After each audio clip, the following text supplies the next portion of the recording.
I don't know what is worse. I'm gonna go with this than going to jail because if people knew, like, what's up? My name is Courtney, and welcome to Let's Keep It Real.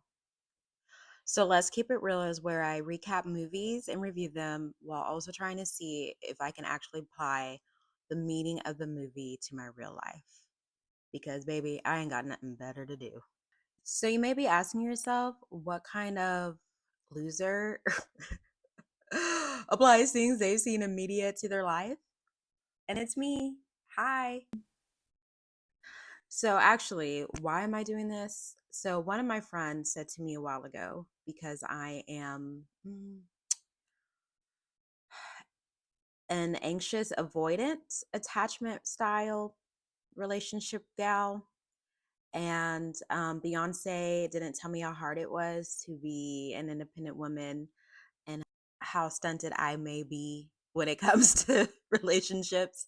And one of my friends told me that I should try opening up to rom coms because I am a reforming rom com hater, to open myself that to those movies, so maybe I can open myself up to that in my real life. And I was like, I think you ate me up. So, because I am on a budget and not financially responsible, I am sticking with movies I can watch on Netflix. So, today we are starting off with Love in the Villa. So, Love in the Villa is a romantic comedy starring Kat Graham from Vampire Diaries, which I've never seen. So, I guess let me know if I should watch that. But also, I've seen about how they treated her poorly. And as a black girl, I'm like, I'm not into that. As a young lady who gets dumped by her boyfriend and still decides to go on her dream vacation to Italy and end up sharing a space with someone in love, or does love bloom? Let's talk about it. So we start off with Julie, who's played by Kat Graham, who is a third grade teacher reading Shakespeare to her students. And I'm back in your faces. Reading Shakespeare to her students, clearly loves romance, loves, and her students could care less, frankly. But one reason why she's excited is because she's getting ready to go on a trip of a lifetime with her boyfriend, who her and her teacher bestie, who is hilarious, by the way, are trying to figure out if her boyfriend's going to propose. So we're at dinner with her boyfriend, who is clearly not as interested in this trip as she is. I'll tell y'all right now, he do not give a damn about this trip. Example is she has a full itinerary for this trip and he barely is paying attention to what he's saying, barely interested in this trip. But side note, 10 out of 10, fine. Surprise. Not only is he not that interested in that trip, he's also not that interested in her, and he dumps her at that dinner. Womp womp. She calls her best friend, and he convinces her to go on the trip anyway. And this is where we go to the first lesson of the movie for me. And y'all, I'm just going to sit in y'all's face because I'm too excited to chat with y'all. So, the first lesson is the best friend had a bet with their partner that she was going to get dumped, and he actually won. But her friend saying, Brandon dumped her, you owe me $5. He's been clocked in. She has not been clocked in. She was so completely thrown off guard by getting broken up with. And my first thought is this really a surprise? Like, does she not see the red flags that this relationship was not where she thinks it was? Like, do people really get caught off guard like that? I have known people that it happens to, but for some reason, I just feel like you're ignoring the flags. Like, rarely is it that you guys are just on such completely different pages that you are so surprised. I feel like, now I will say that's really hindsight though. I think hindsight, you think of all the red flags that you've seen, because also I have definitely been there where I have just been blinded. And so, side note, this story is so embarrassing. So I was dating this guy for a while. Fergie, no need to judge me. And he had a really hard time towards the end of our relationship, like really texting me, like checking in on me like on a regular basis as like a boyfriend should. Well, then I brought this up to him and he was like, "Oh my gosh, you're so right. Like I can do that." Because I was like, "If you can remember to post your dog on Instagram, you can remember to text me." Oh, so embarrassing. And then he was like, "You're right. And I will set alarms in my phone to remember to text you."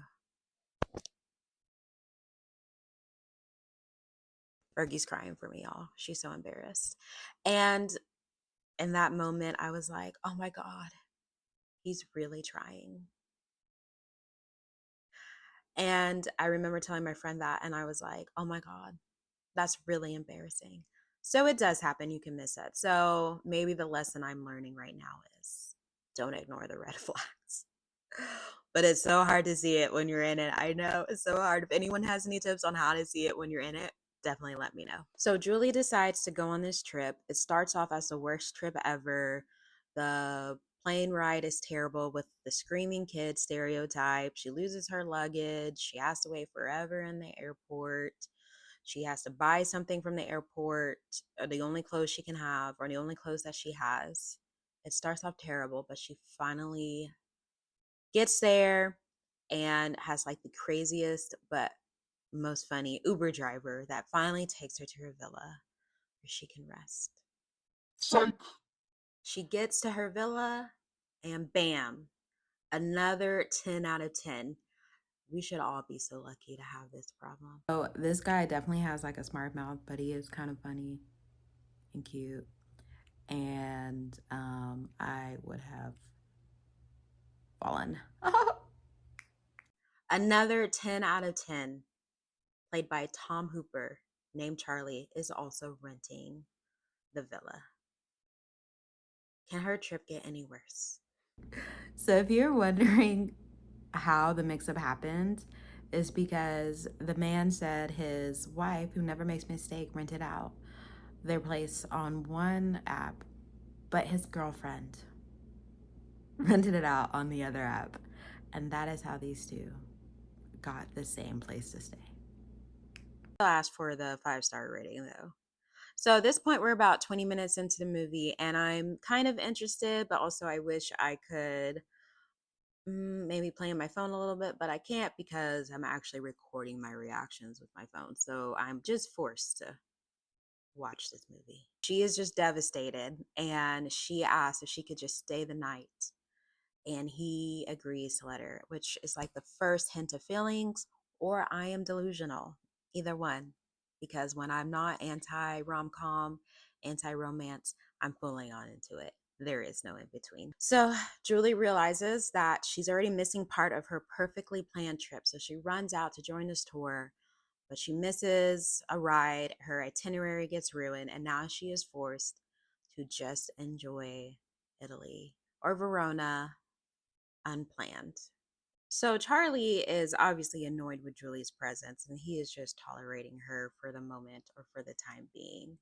So she asked him about what he's doing there. He is actually on a work trip where he works with wine companies. He tastes wine and he recommends if his job should basically sell the wines for these companies. But she clocks immediately that there's no passion, that it's just a job, and she doesn't understand because, it's a very romantic town. Verona is, it's where Romeo and Juliet, the stories of these lovers. So she's very into it. He could care less. This is important. She's hot in the villa, opens up the window and let cats in. He has a reaction and he is clearly just super annoyed with her presence. And she doesn't know what to do. She calls her best friend and he's like, "Girl, amp it up. Make him hate you, make him leave." And this is definitely my best friend. And I want to know, are you guys like this or do you have a friend who is not? Mm, I think the quote was, what did Michelle Obama say? When they go low, you get a shovel. That's the kind of best friend I like. This is where we have like the fun and games of the movie where they are doing things to each other to get the other one to leave.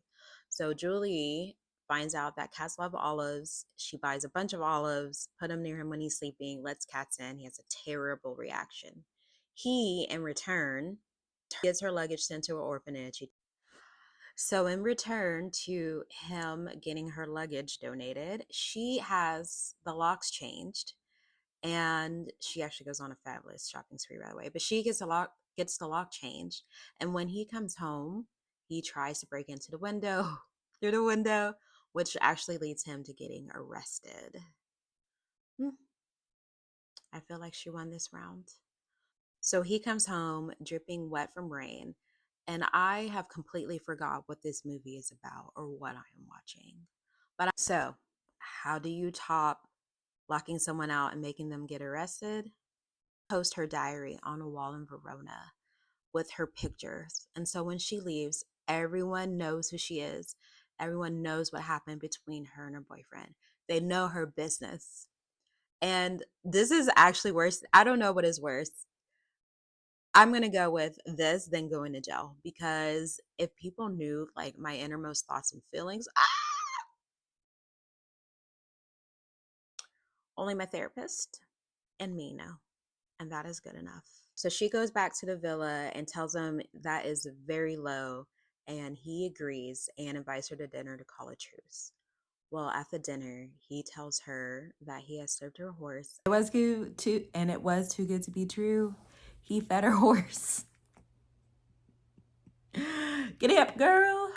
And they have a food fight that goes crazy, and the cops actually get called and threaten to put him back in jail if they have to get involved again, in which a real truth is born. So they just called a truce and now they're eating together, and I already want them to be in love. So I may just be the problem. The real truth, they're spending some time together. She clocks him on being a closet romantic, which can relate. And they tell each other they're flawsome. And this is really when the feelings really start growing between them. And now I am suckered more into this movie. They just called each other Flawsome, which is flaw and awesome, flaws but awesome. And I am planning their wedding in my head.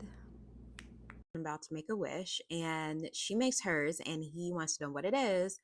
But before she'll tell him, he has to do her a favor, which is in Verona, I guess it's tradition to make a wish while holding on to the statue of Juliet's boobs.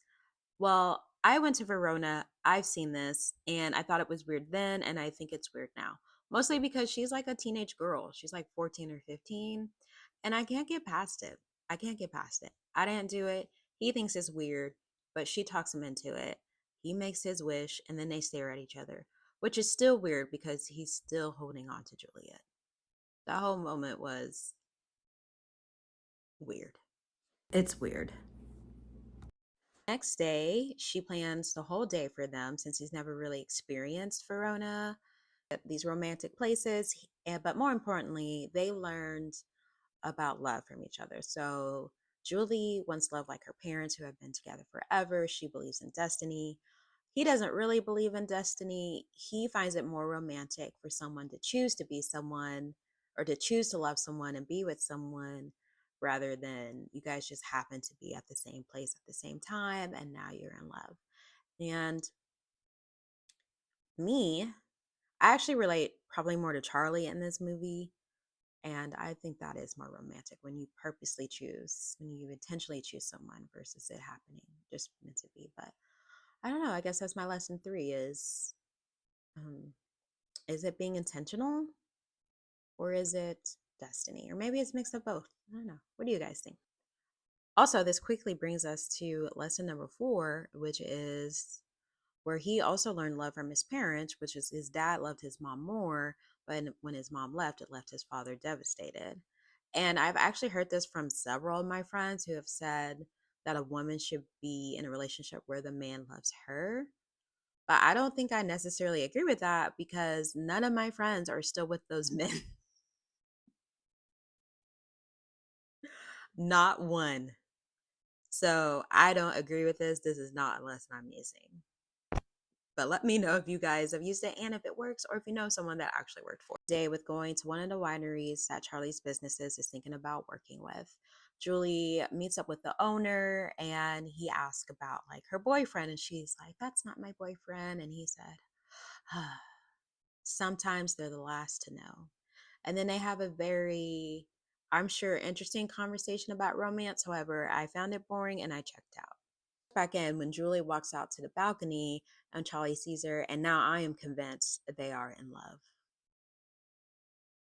And there's no changing my mind on that.